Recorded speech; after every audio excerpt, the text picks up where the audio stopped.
we back with the annual mid-season award show hosted by none other than Kenny Beecham, aka King of the Fourth Quarter.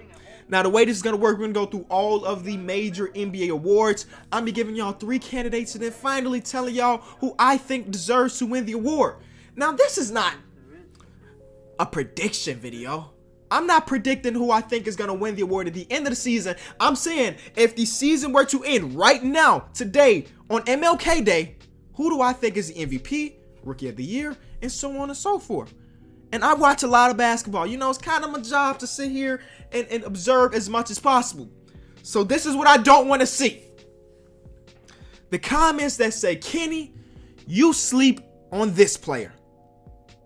No, I'm not. I'm giving y'all my top 3 candidates. You know how many people should be in the running for most improved player? There's like 7 people, but I gave y'all my top 3. So if a player doesn't make my list, it doesn't mean I'm sleeping on him. It just means that he didn't make my top 3. All right. Anyway, let's get to the MVP. So my top 3 candidates for this: Stephen Curry, Giannis, and James Harden. All 3 having stellar seasons. I mean, if they weren't having stellar seasons, they wouldn't be in running for MVP. But the winner is James Harden. And the crazy thing is, until like a week ago, it had been Giannis all season long. But the way James Harden has been over the past 5 or 6 weeks is incredible. We haven't had a player average 35 points per game since Kobe did in like 2006 or something. And well, James Harden right now is averaging a little over 35 points per game. And not only that, he's doing this while Chris Paul is injured, while Eric Gordon had been injured. He just came back, but he had been injured. And now they're going to be missing Clint Capella for a few weeks. He's doing all of this with none of his top players being there. And not only is he averaging 35, he got his team out of that slump. Early into the season, they were trash. They were the 14th team in the Western Conference. But then James Harden said, you know what? It's time for me to put on my 2-time MVP pants. And then we saw him go out on national TV and hit a dagger of a 3 against the Warriors and continue to do that for the past 5 weeks. All right. Giannis, it sucks because I do think that he deserves a lot of consideration considering how good his team has been.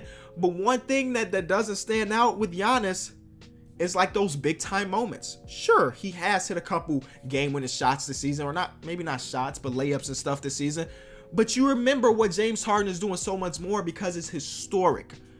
The Bucks, though, on the other hand, are just so good that we don't really need Giannis to take game-winning shots because they blow everybody out. So that's why he's my number 2, and the number 3 would be Stephen Curry. I mean, not many people are talking about it because of how stacked that team is, but Stephen Curry is just having a stellar season. I'm still tuning in every night to see what Stephen Curry can bring. Those are my top 3, and my winner, James Harden, 2-time MVP. Next, we have Rookie of the Year, and the nominees are Luka Doncic, DeAndre Ayton, and Trae Young. Well, this shouldn't even really be a conversation. Y'all know who the Rookie of the Year is. It's Luka. Luka has taken the league by storm. He's everywhere. Luka is everywhere. Every single night they play, you're gonna get an update on your phone if you got notifications for like Bleach Report or something of something Luka did, whether it be a nice step back, a little crossover, kicking the ball to the stands and getting ejected. Luka is everywhere, and not only that, he's having one of the best rookie seasons ever. I'm sorry, it's not even close. He should be a unanimous Rookie of the Year because though I bring in Trae Young and though I bring in DeAndre Ayton, neither of them are having the impact on the league as Luka Doncic is.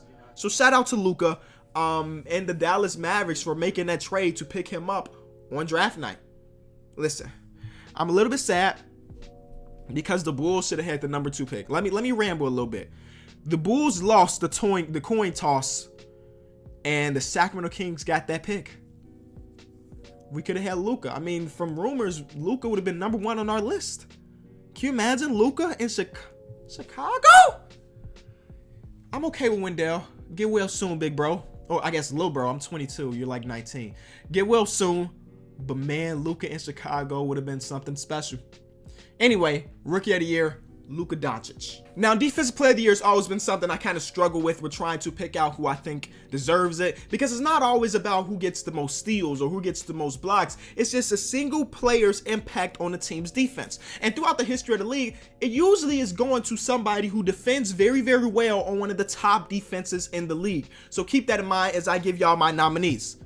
PG-13 Paul George, Giannis, and Rudy Gobert. All one of the best defenders on top 5 defenses. But the winner is Giannis, #1 defense in the league. Like I said earlier, they're blowing every team out of the water, and sure, it's because of their stellar offense, but it's also because of how much they clamp up. And you think about some of the lineups they run out there, Giannis is the paint protector. It ain't Brook Lopez. Giannis is the paint protector, but he also has the ability to go out onto the perimeter and guard younger or smaller players.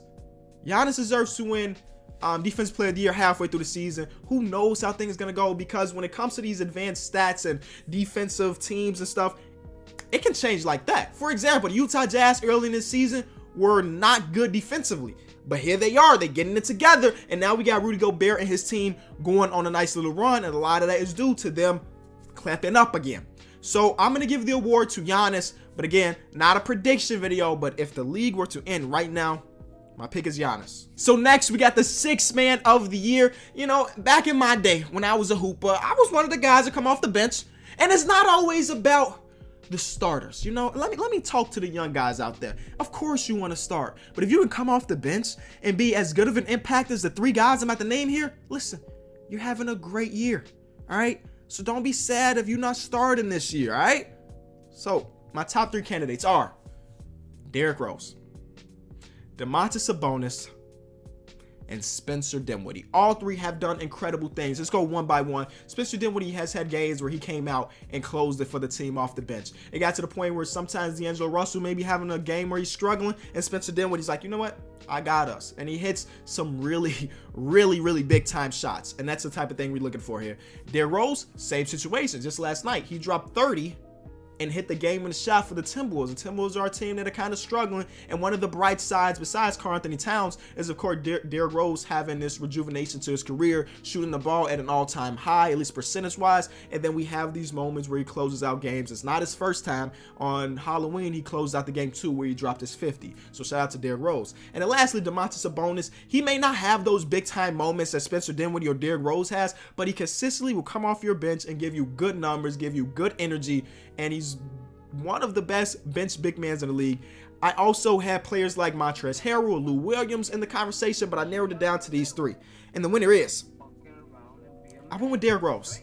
And this is not a biased pick. I honestly believe that Derrick Rose deserves to win 6th man of the year because of everything he's done off that bench as far as closing games. So shout out to Derrick Rose for that. And last player award, we're going to go with most improved player. So many people have taken the next jump in the NBA, and I love to see that. But before we get into top 3, let me give y'all 2 honorable mentions. They'll be De'Aaron Fox and John Collins. Both players took the next jump, and that is incredible. But the reason why they're honorable mentions and not in my top 3 are because they're second-year players.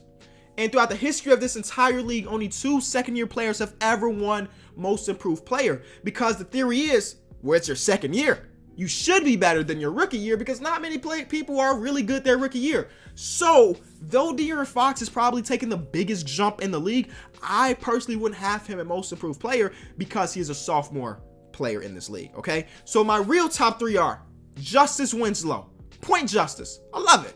Then we have Buddy Hield, De'Aaron Fox's teammate. The whole Sacramento Kings team all took a next jump, and you love to see it. And then lastly, Pascal Siakam. Well, it's no surprise here that I'm going with Spicy P.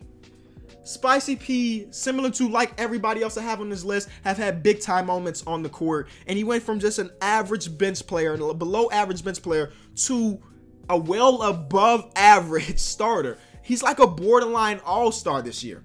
Just like that, in one singular season. He defends well, that spin move is killer, and he's very smart out there. Very rarely do you see him make bonehead plays. And did I mention he's one of the best players on a championship contender? All of that ties into Spicy P winning most improved player. And then lastly, Coach of the Year. We have Coach Mike Budenholzer, Mike Malone, and Nate McMillan as my top 3 candidates. And I'm going to go with Coach Bud. This is a team last year, the Milwaukee Bucks, that were bad. Well, they made the playoffs, but they were a bad team because they didn't have direction with their coaching. And they bring in a veteran coach in Mike Budenholzer, who has had so much success. So many of his teams have made it to the playoffs. And he took that team that was a bottom tier playoff team and made them the #1 seed in the Eastern Conference as of right now. He's changed the entire formula where they're spacing and they have Giannis, who is playing at an MVP caliber level. Mike Budenholzer is my pick, but no disrespect to Mike Malone and Nate McMillan. Both coaches have also elevated their team. And that is it, guys. Thank y'all so much for watching this video. If you did enjoy, please leave it a like in the comment section below. This is a conversation, baby. So give me the guys that you think deserve to win an award right now. Also, in the description is going to be a link to my podcast. We dropped a new episode yesterday. I know so many people are new here. I host a podcast sponsored with Bleach Report / House of Highlights, and 2 times a week we get out on the table and we talk about hoops. So if you need an extra hour of hoops during this MLK marathon day, link is in the description. Thank you so much. It's been Kenny. Peace.